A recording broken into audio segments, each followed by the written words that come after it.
और शिवरात्रि का महत्वपूर्ण ये पर्व है। लोग इस दिन उपवास भी करते हैं, गंगा स्नान करने के बाद दिन भर लोग भूखे रहते हैं। लेकिन भागलपुर के चुनिहारी टोला के रानी सती मंदिर का ये कार्यक्रम किसी की पहचान की आवश्यकता नहीं है।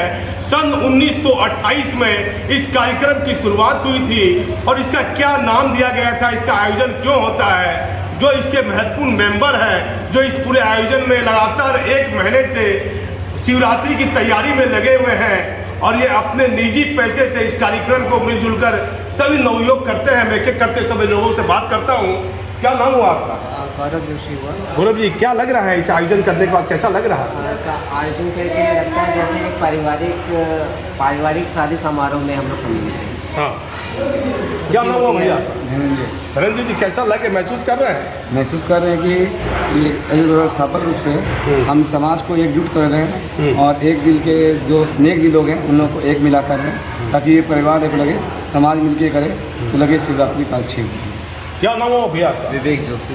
विवेक जी, कैसा महसूस कर रहे हैं इस महाशिवरात्रि के दिन? ये हम लोग साल भर पहले से इसकी तैयारी में लग जाते हैं। हमें लगता है कि हाँ, अब शिवरात्रि के लिए हमें अच्छी तैयारी करनी है। हर साल की बात है, जिस तरह होती है शिवरात्रि, बस हम लोग बाबा की तैयारी बढ़िया से कर उन्हें एक ट्रॉली पर बैठाकर आराम से लेकर जाते हैं। क्या नाम हुआ आपका? मेरा नाम रोहित चौधरी है। मैं समिति का सचिव के नाते दायित्व निर्वहन कर रहा हूँ। कब रोहित जी, कब से एक कार्यक्रम हो रहा? कार्यक्रम ये 1928 में इस समिति की स्थापना हुई थी। बड़े पूर्वज और ना गणमान्य लोग इसको ना शिवरात्रि को महाविशाल रूप में निकालते हुए आ रहे हैं। लेकिन हम लोग जो युवा हैं, हम लोग समिति को 2012 से हम लोग 7 मेंबर से शुरुआत किए थे। 7 से 14 से संख्या बढ़ी रही, आप देख ही रहे हैं। और एक सफल संचालन हम लोग कर रहे हैं। और एक हिंदू धर्म में ये एक अच्छा मैसेज हम लोग दे रहे हैं युवा की तरफ से कि ऐसी सभ्यता कभी बंद नहीं होनी चाहिए। अच्छा, आपको लग रहा है कार्यक्रम करते हुए कैसा, फिर कब तक का आयोजन रहेगा? ये तो महादेव की कृपा है, जब तक ये चाहे। अभी आज का कार्यक्रम कितना बजे तक अभी है? जैसे आपने बताया कि मतलब हम बता रहे हैं, विशाल शिव बारात का आयोजन किया गया, जो नगर भ्रमण करते हुए वापस पुनः हम लोग किसी स्थानीय मंदिर में आए हैं। अब यहाँ पे हिंदू विधि विधान से मंत्रोच्चार के साथ विवाह का आयोजन किया जाएगा। इसमें एक तरफ सहरा पक्ष बैठेंगे, एक तरफ चुनरी पक्ष, यानी एक तरफ लड़का और एक तरफ लड़की पक्ष। लड़का पक्ष में भी हैं हमारे मेंबर हैं और लड़की पक्ष में भी है, मैं बैठता हूँ, ठीक है। और सब आप देख रहे हैं। तैयारी कैसी आपको लगी शिवरात्रि के दिन? बहुत ही बढ़िया तैयारी हुई है। हाँ। जो इस बार जो है ये आपका कोरोना को देखते हुए हम लोग को लगा था कि शायद इस बार हमारे बारात नहीं निकल पाएगी महादेव की, लेकिन फिर जैसे समय नज़दीक आया हमारे महादेव की जो है बारात निकली और बहुत भव्य रूप से जो है इस बार आयोजन किया गया। क्या नाम आपका? रोहित खेतान। अरे बकबक मत कीजिए बीच में। अभी देखिए कि 2012 से इन लोगों ने शुरुआत की और एक लंबी संस्था ये सन 1988-28 में इसकी स्थापना हुई थी। मैं कुछ लोगों से मेंबर से और बात करता हूँ। क्या नाम भैया आपका? सौरभ जोशी नाम है। सौरभ जी, कहाँ से भागलपुर शहरी क्षेत्र में कहाँ से झांकी आ रही है?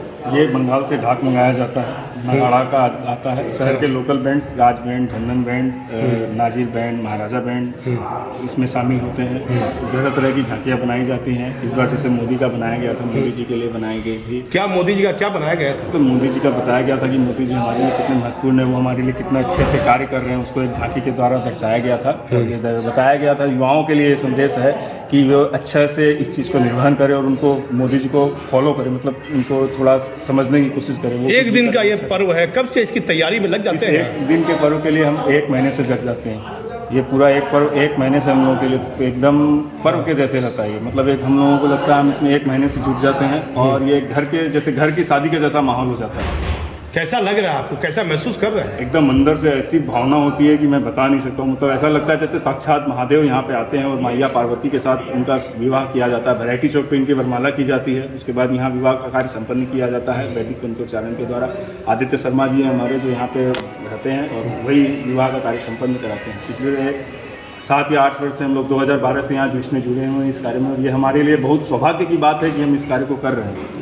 आपका क्या नाम हुआ? बड़ा छोटा पंडित आप लग रहे हैं, क्या नाम है? विकास कुमार हुआ मेरा नाम। विकास जी, आपका क्या भूमिका है इस कार्यक्रम में? मैं इस एक दिल समिति का सदस्य हूँ। हाँ। और महाशिवरात्रि की उत्सव 1928 में स्थापना हुई थी।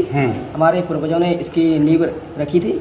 और महाशिवरात्रि जैसे आती है, पिछले 2 साल से हम लोगों ने कोरोना का गाइडलाइन का करते हुए हम लोगों ने शिव बारात को निकाला, और इस साल भी कोरोना गाइडलाइन को देखते हुए महाशिवरात्रि का उत्सव आगे की।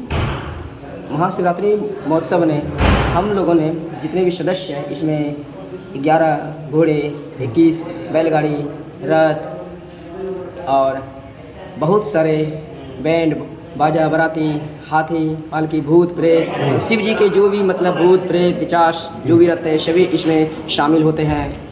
और हम लोगों ने पिछले लगभग 1 महीना से इस महापर्व को मनाने में हम लोगों ने पूरा मेहनत किया है। और माता पार्वती, भगवान भोलेनाथ और गणेश माता पार्वती और देवादिदेव महादेव की अभी शादी होगी, कुछ ही क्षणों में शुरुआत होगी हम लोगों के द्वारा। कैसा महसूस कर रहे हैं भैया? क्या नाम है? पहले अपना नाम बताइए। मेरा नाम आदित्य शर्मा है। आदित्य। और मैं इस एक दिन समिति का उपाध्यक्ष पद पर हूँ। और पिछले हम सभी मित्रों ने मिलकर 7-8 सालों से जब से भी इस समिति को अपने हाथ में लिया है, इसके लिए जो भी सेवा कर पा रहे हैं हम, हमारा ये सौभाग्य है कि हम ये सेवा कर पा रहे हैं। और आज विवाह करा के और 7-8 वर्षों से भगवान शंकर और पार्वती का विवाह कराने का सौभाग्य मुझे ही प्राप्त होता है हर साल। कितने बजे तक ये पूजा चलेगी? ये फेरा का कार्यक्रम, जिस प्रकार से एक नॉर्मल लड़का लड़की का विवाह होता है, सेम टू सेम वही प्रोसेस से पूरा विवाह कराया जाता है। कैसा महसूस करते हैं आप? तो शुद्ध रूप में पंडित भी हैं। जिंदगी बदल गई जिस दिन से इसके दरबार में आके बैठे हैं। कब से आप जुड़े हुए हैं? कब? बहुत दिनों से। आज 12 साल से हम इस समिति में हैं। कैसा महसूस करते हैं? कब से तैयारी में लग जाते हैं एक दिन के इस 1 महीने पहले से हम लोग लग जाते हैं। हम लोग बहुत से मित्र हैं ऐसे कि जो बाहर रहते हैं, हम लोग पहले ही 15-20 दिन पहले ही यहाँ आ जाते हैं भागलपुर। कुल कितने मित्र होंगे आप लोग? हम लोग यहाँ कम से कम 13-14 मित्र हैं। और उन सभी के सहयोग से और समस्त भागलपुर वासियों के सहयोग से ये भव्य प्रोग्राम का आयोजन किया जाता है। इनमें पूरा भागलपुर परिवार है जो सभी भोलेनाथ के चरणों में अपनी सेवा प्रदान करते हैं।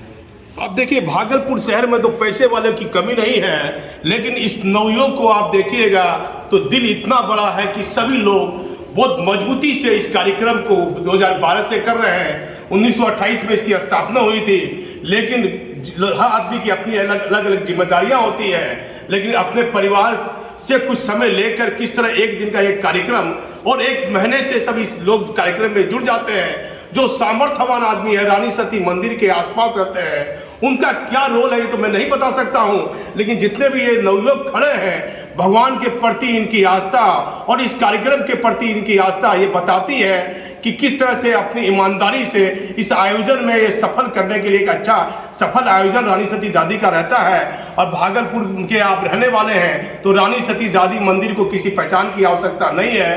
बरसों से एक कार्यक्रम चल रहा है। कई वीडियो मैंने इसकी बनाई है, कुछ झलकियाँ आप मेरे वीडियो के माध्यम से देखिएगा। मैं भागलपुर से दीपक नौरंगी।